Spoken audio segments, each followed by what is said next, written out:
The Philippines firmly rejects misleading narratives that frame the disputes in the South China Sea solely through the lens of strategic competition between two powerful countries.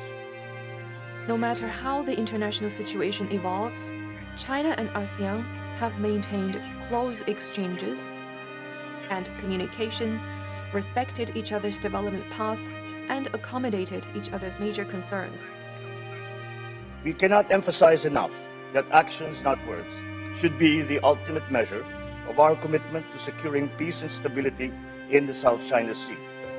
Anything else simply does not suffice. Philippines President Ferdinand Marcos Jr.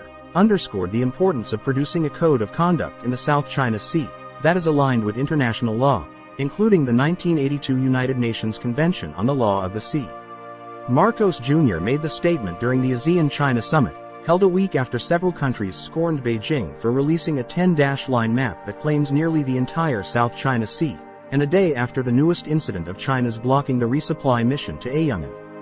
The Philippines emphasizes that practical cooperation in the maritime domain can only flourish with an enabling environment of regional peace, security, and stability, anchored in international law, Marcos Jr. said in the meeting where Chinese Premier Li Qiang was present. Your Majesty, Excellencies, our vision for the South China Sea is a sea of peace, stability, and prosperity. Today, sadly, this remains a distant reality. For our part, the Philippines will continue to work with all the countries to foster a rules-based international order. We remain committed to the peaceful resolution of disputes in the South China Sea in accordance with international law. We will continue to uphold and exercise freedom of navigation and overflight in the South China Sea in accordance with international law, including, of course, the 1982 UNCLOS. But let me be clear. We do not seek conflict, but it is our duty as citizens and as leaders to always rise to meet any challenge to our sovereignty, to our sovereign rights, and our maritime jurisdictions in the South China Sea. No country would expect any less. No country would do any less. The Philippines firmly rejects misleading narratives that frame the disputes in the South China Sea solely through the lens of strategic competition between two powerful countries.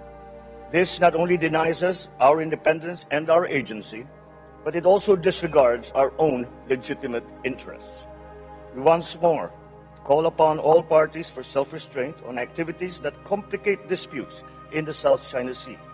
We must not undermine regional peace, stability, and security.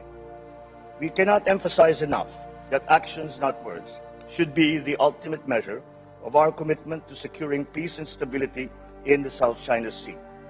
Anything else simply does not suffice.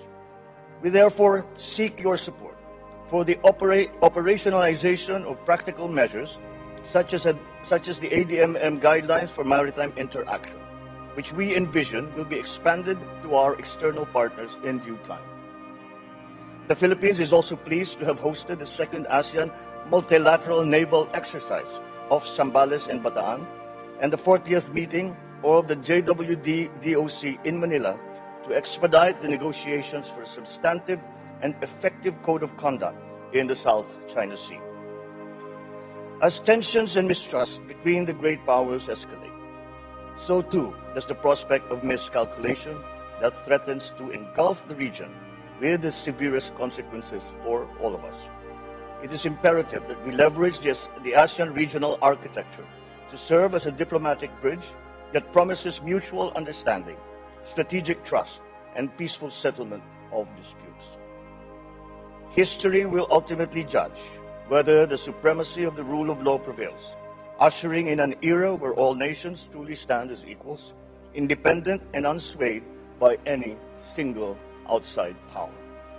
The challenge for us remains that we must never allow the international peaceful order to be subjected to the forces of might applied for a hegemonic ambition.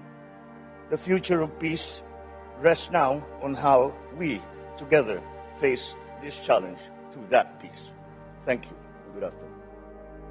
The Philippines successfully completed another resupply trip to its military outpost at Ayungin Shoal on Friday, despite attempts by the Chinese Coast Guard and China's maritime militia vessels to again block their way. Earlier, the National Task Force for the West Philippine Sea reported that Chinese ships again conducted dangerous maneuvers and exhibited aggressive conduct in an attempt to stop the resupply mission. But the Philippine Coast Guard said Beijing had distorted the narrative when China claimed that it was the Philippines that blocked its ships and conducted maneuvers that caused the Chinese vessel to get stuck. Back in Manila, the National Task Force for the West Philippine Sea, which includes key Philippine government agencies, said it strongly deplores and condemns the continued illegal, aggressive, and destabilizing conduct of Chinese Coast Guard and militia vessels in the waters of Philippines' exclusive economic zones. On September 8, the Philippine Coast Guard escorted supply vessels to Second Thomas Shoal, also known as Ayungin Shoal, in the Spratly Islands. This is the second attempt to resupply the Sierra Madre after the water cannon attack of the Chinese Coast Guard, where a handful of troops were stationed on a crumbling Navy ship. China claims almost the entire waterway, through which trillions of dollars in trade passes annually, and has ignored an international ruling that its assertion has no legal basis. In a statement, the China Coast Guard spokesperson accused the Philippine boats of entering the waters around the reef without obtaining permission from the Chinese government. The Chinese Coast Guard issued stern warnings, trailed their entire course, and effectively regulated the Philippine ships in accordance with the law. Second Thomas Shoal is about 200 kilometers from the western Philippine island of Palawan, well within the 200-mile exclusive economic zone of the Philippines, and more than 1,000 kilometers from China's nearest major landmass in Hainan Island. The resupply mission came a day after Philippine President Ferdinand Marcos told the 18-nation of East Asia Summit in Indonesia to oppose the use of Coast Guard and maritime militia vessels in the South China Sea. Marcos told the gathering, which was attended by China, that Manila was concerned about the installation of military facilities on reclaimed features in the West Philippine Sea such as outcrops and reefs, as well as violations of international law. While the Philippines will continue to assert its rights in the South China Sea, Manila is committed to reaffirm its commitment to the rule of law, through the Code of Conduct in the South China Sea and peaceful settlement of disputes. Marcos Jr. noted that some progress was made during discussions on the single draft negotiating text for the COC, which was held in Manila a few weeks ago. An effective and substantive COC that is in accordance with international law, including the 1982 United Nations Convention on the Law of the Sea, remains the goal for ASEAN and for China. Universal multilateralism is the only recourse in an interconnected and interdependent world. This is in a context set against a backdrop of geopolitical challenges and macroeconomic fragilities. Marcos Jr. also underscored that it has been 20 years since China signed ASEAN's Treaty of Amity and Cooperation, an agreement that guarantees commitment to universal multilateralism and the rules-based international order. In the same meeting, Chinese Premier Li Qiang downplayed China's alleged aggression in the West Philippine Sea and claimed that mutual trust between ASEAN and China has grown deeper. In August, several countries, including some ASEAN members, condemned China's use of water cannons against Filipino resupply vessels sailing within the Philippines' exclusive economic zone. While tensions in the South China Sea continue to loom, Marcos Jr. stressed the need to reaffirm and build on its relations under the framework of the ASEAN-China Comprehensive Strategic Partnership. Such cooperation can only help achieve its aspiration that once again ASEAN will be the epicenter of growth, the president said. The Philippines is not seeking conflict but will always rise to meet challenges to its sovereignty and sovereign rights, and maritime jurisdiction in the South China Sea, he further stated. The Philippines firmly rejects misleading narratives that frame the disputes in the South China Sea solely through the lens of strategic competition between two powerful countries. This not only denies us of our independence and agency but also disregards our own legitimate interests, the president said. Marcos called for self-restraint on activities that complicate disputes in the region and undermine regional peace, stability, and security, underscoring those actions, not words, should be the ultimate measure of their commitment to securing peace and stability. The Philippines therefore continues to uphold the primacy of the 1982 UN Convention on the Law of the Sea as the framework within which all activities in the seas and oceans are conducted. The Philippines once again reaffirms our commitment to the rule of law and peaceful settlement of disputes. Beijing's expansive territorial claims in the South China Sea clash with those of 4 ASEAN member states: the Philippines, Vietnam, Malaysia, and Brunei. For decades, the Southeast Asian nations have been pushing for a legally binding COC in the area, but critics have noted that progress has been slow due to resistance from the East Asian giant. ASEAN and China also reiterated their pledge to fully implement the non-binding Declaration on the Conduct of Parties in the South China Sea, which they signed in 2002, and to respect the territorial integrity of all nations, settle disputes through peaceful means, and renounce the threat or use of force.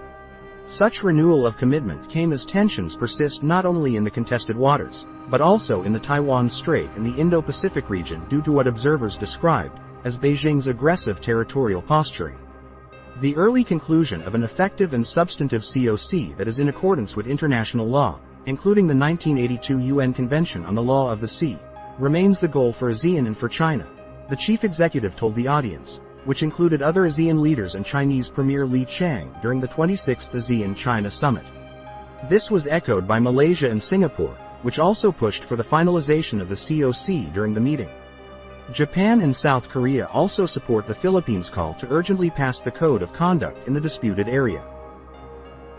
The September 8 incident of the Chinese dangerous maneuver to the Philippines vessel is the latest string of Chinese aggression in the South China Sea, particularly in the West Philippine Sea.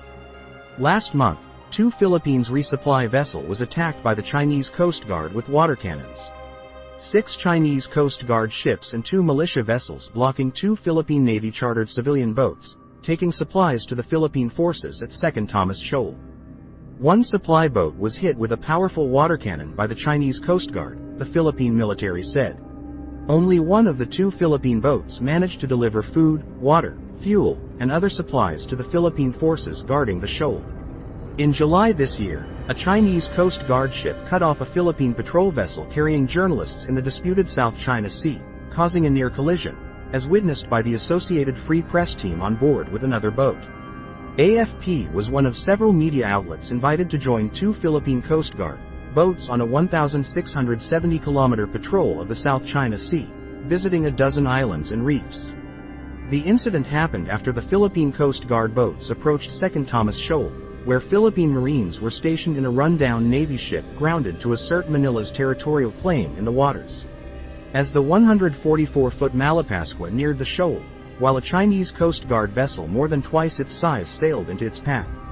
On February 6, the Philippine Coast Guard has accused a Chinese Coast Guard ship of pointing a military-grade laser at some of its crew, temporarily blinding them, aboard a vessel in contested waters of the South China Sea.